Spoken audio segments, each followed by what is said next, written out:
La colère des étudiants de l'université Omar Bongo, une fois de plus dans les rues de Libreville, le retard du paiement de leur bourse a provoqué le mouvement d'humeur aujourd'hui.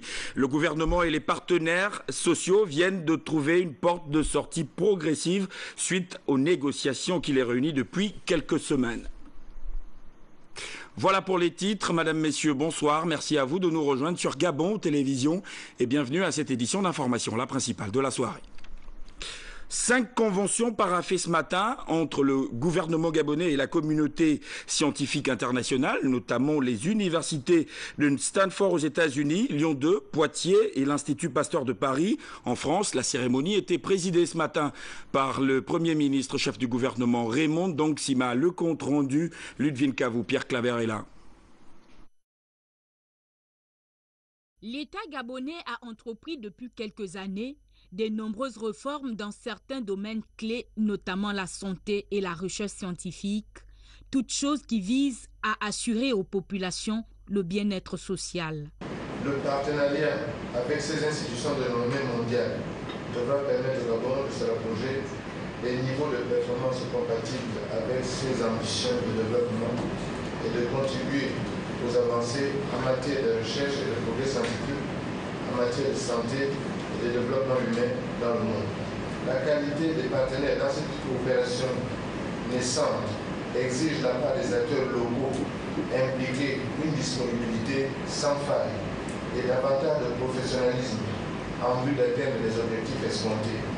C'est pourquoi je demande aux ministres concernés d'instruire les structures nationales, notamment le laboratoire national de santé publique, les différents laboratoires de recherche de nos établissements supérieurs concernés par ces problématiques, de participer de manière effective à la mise en œuvre et au succès de ces programmes. La première convention paraphée entre le Gabon et l'Institut Pasteur porte sur la lutte contre la tuberculose, notamment la prise en charge des Gabonais souffrant de cette maladie, qui présente des proportions alarmantes à l'heure actuelle à cause de la résistance aux anciens traitements du bacille de Koch.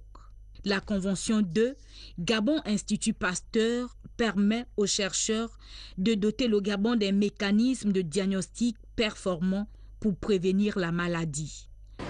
Je suis ici aujourd'hui en tant que représentant de l'Institut Pasteur, donc j'ai l'honneur, le privilège d'être le directeur scientifique pour signer des accords et des conventions ambitieuses organisées sous la tutelle du ministère de la Santé et de l'Éducation. Ces accords sont les fruits d'une visite du président de la République du Gabon à l'Institut Pasteur en 2012 et de sa volonté, de son ambition d'engager son pays dans la voie de la science au bénéfice de l'humanité. Gabon va pouvoir commencer à faire sa collection de bacilles pour les étudier, savoir ce qui circule comme sorte de bacilles. Et ce qui les intéresse et qui intéresse tout le monde, c'est de savoir quels sont ceux qui sont résistants aux antibiotiques. Donc vraiment, ce seront les priorités. 4 années, en effet, c'est la durée de l'accord cadre conclu entre le gouvernement via le ministère de la Santé publique, de la Recherche scientifique et l'Institut Pasteur de France.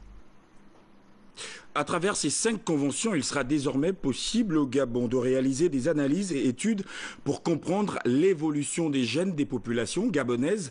Notamment, il s'agira aussi d'accompagner les chercheurs dans les domaines des macrofossiles. Nous retrouvons Ludwig Cavou et Pierre Claver est là. Par ces signatures, le ministère en charge de la recherche scientifique et l'Institut Pasteur définissent les bases d'un partenariat utile et nécessaire. Il s'agit pour l'Institut Pasteur, par le biais de son unité génétique évolutive humaine, de procéder à l'identification des marqueurs génétiques des populations gabonaises conservés au sein de cette institution. Une étude qui permettra de comprendre l'histoire du Gabon, précisément les origines de ces populations à travers leurs mouvements migratoires. L'élément qui reste stable, c'est l'ADN. Et donc, si vous voulez étudier parfaitement, vous voulez avoir une meilleure connaissance de l'histoire des populations, des contacts entre les populations, il faut étudier l'ADN. Alors, par rapport à ce qui a été dit sur les migrations des populations gabonaises, de façon générale, on a des hypothèses à peu près claires.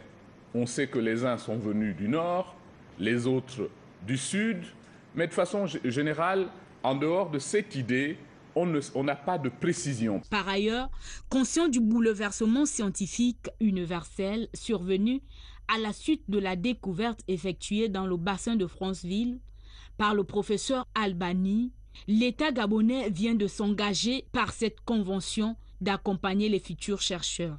Le chercheur a pour objectif de renforcer et de confirmer ce qu'il a publié dans un premier temps. Et donc ça nous a demandé beaucoup de travail, beaucoup d'énergie et pas mal de collaboration. Donc on est 40-50 personnes qui sont un petit peu partout dans le monde.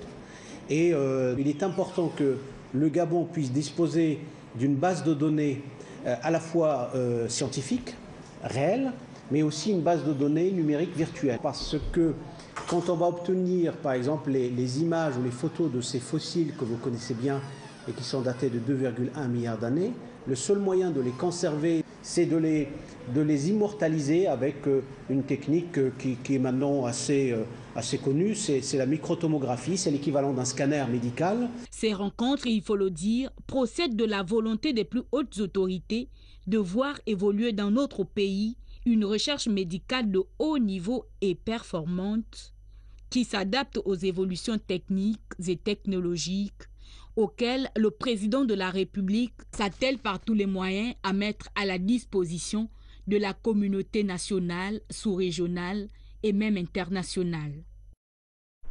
Le gouvernement et les partenaires sociaux viennent de trouver une porte de sortie progressive suite aux négociations qui les réunissent depuis quelques semaines. Un premier accord a été paraphé ce matin au ministère de l'économie en présence de nos reporters Philika Biyongo et Victor Moununga.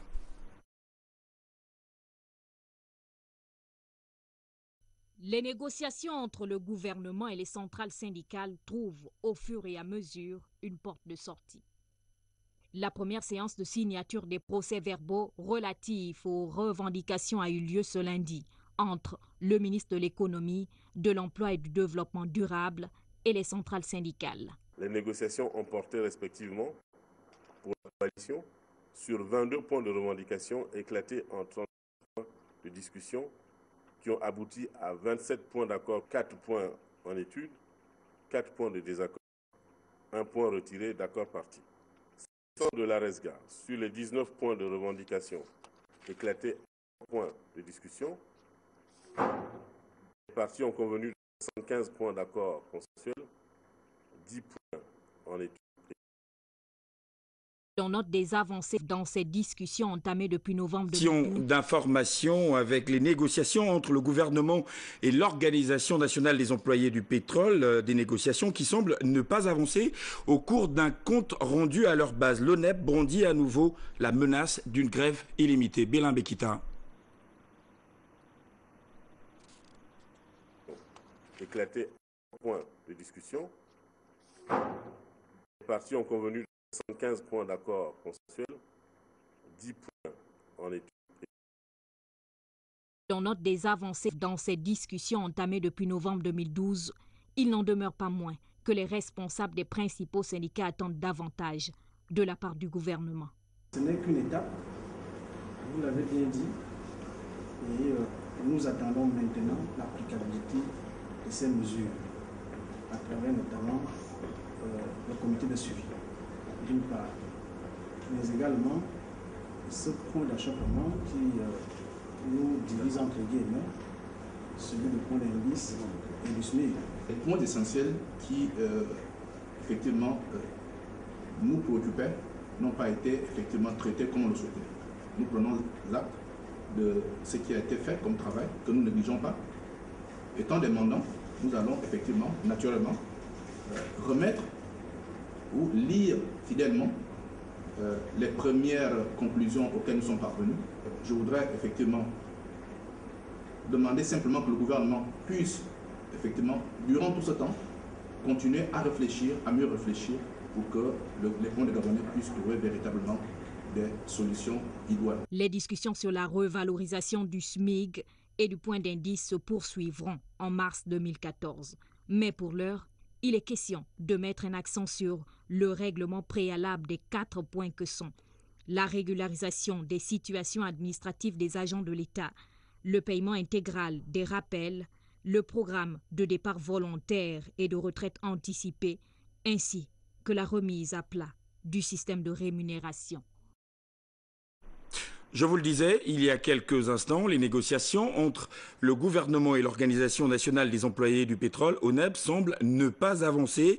Au cours d'un compte rendu à la base, l'ONEP a brandi à nouveau une menace de grève illimitée. Bélin Bekita. Ce matin, à travers les rues de la capitale gabonaise, Libreville, le train-train quotidien est observé. Dans les différentes stations-service, les automobilistes se ravitaillent en carburant en fonction des besoins et à hauteur de leurs moyens. Il faut dire que le mot d'ordre de grève illimitée lancé par l'Organisation nationale des employés du pétrole depuis le début du week-end semble être diversement observé. Cette organisation patronale, en négociation avec le gouvernement depuis le 4 mars 2013, estime que les 10 principaux points inscrits au cahier des charges n'ont pas connu des avancées significatives. Affaire à suivre. Justement, sur ce plateau, Isabelle Bécalé, en charge de la communication au ministère du Pétrole et de l'Énergie. Isabelle Bécalé, bonsoir. Bonsoir. Vous êtes là pour une importante déclaration liée justement à cette grève. Merci. Le ministre du Pétrole, de l'Énergie et des Ressources hydrauliques prend acte du mot d'ordre de grève générale lancé par l'Organisation nationale des employés du pétrole, l'ONEP, le 9 mars 2013. Considérant que le droit syndical et le droit de grève sont protégés par la Constitution, ainsi que la liberté d'accès sur les sites de travail, le gouvernement rappelle l'ONEP sur la nécessité d'agir selon la réglementation en vigueur. De plus, le gouvernement tient à informer l'opinion nationale et internationale des mesures prises pour garantir la protection des droits et devoirs prescrits par la Constitution en République gabonaise. Le ministre du Pétrole, de l'Énergie et des Ressources hydrauliques informe l'ensemble des usagers qu'il prendra toutes les dispositions nécessaires pour s'assurer que ne soit nullement perturbée par le mot d'ordre de grève de l'ONEP la production des hydrocarbures et l'approvisionnement des principaux entrepôts et stations-service, fait à Libreville ce jour par le ministre du Pétrole, de l'Énergie et des Ressources hydrauliques, Étienne Dieudonné Ngoubou. Je vous remercie.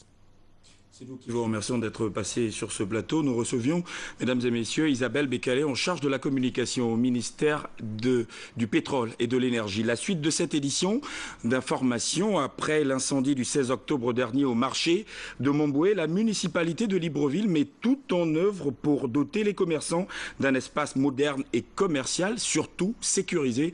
Le constat est fait par nos confrères.